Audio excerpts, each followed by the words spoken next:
Today, I bring in the Surface Studio. We're going to take a look at it.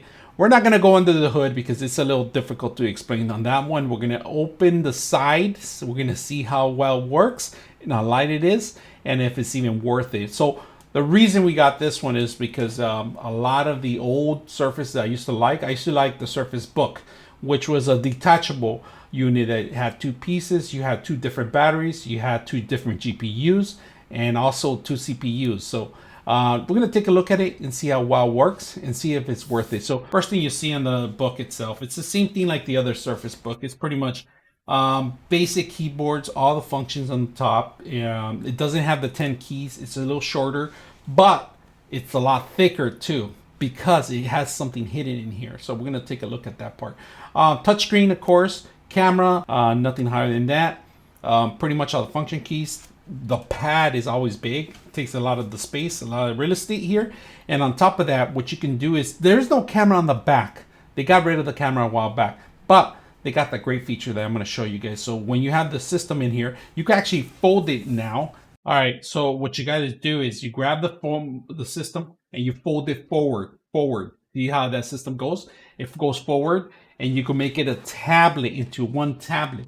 Now, the pen itself is a separate item. They never give you the item.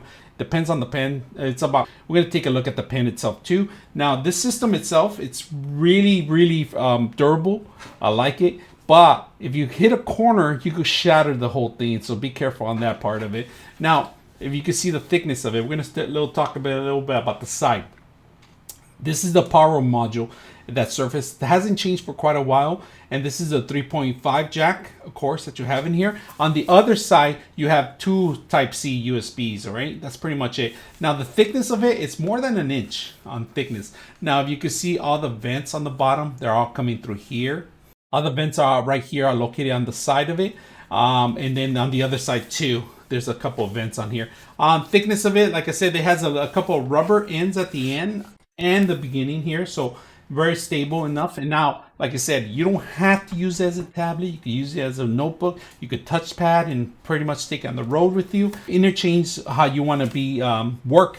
You could move it pretty certain angle. So a thing that I learned about that, if you do this and you want to just draw it, and you want to draw it this way, you can do that. You can draw one way and it'll flip the whole screen over. There's multiple things you can do on this, and if you see, this is pretty much cover here. It's all like a cloth material kind of thing.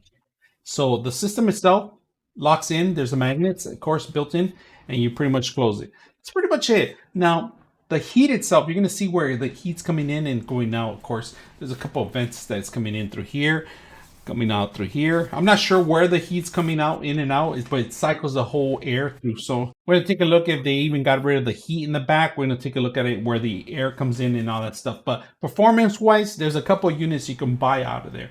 Now this one has an NVIDIA chip. You could buy different units with different modifications. Now, if you want to get the higher end, it's going to cost you a lot more than $3,000. So for the high end version, especially if you're going to get more of the terabytes in there.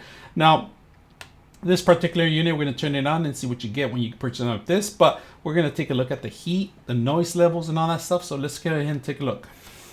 All right, very calm, very cool. There's nothing, if you guys see my hand, that's pretty much the only heat that comes out of it. I'm going to move to the side, and if you can see, not that much heat is expanded through any of this system. It's really simple. If you guys can see, no heat emission anywhere. Of course, we're not running any applications right now, but the system's running pretty good. So I'm gonna see if I can change the color for you guys to see it. But there's a heat source in here. That's pretty much could be your hand rest and stuff like that. So you guys can see that, like I said, not that much heat running out of the system. It's nice and cool.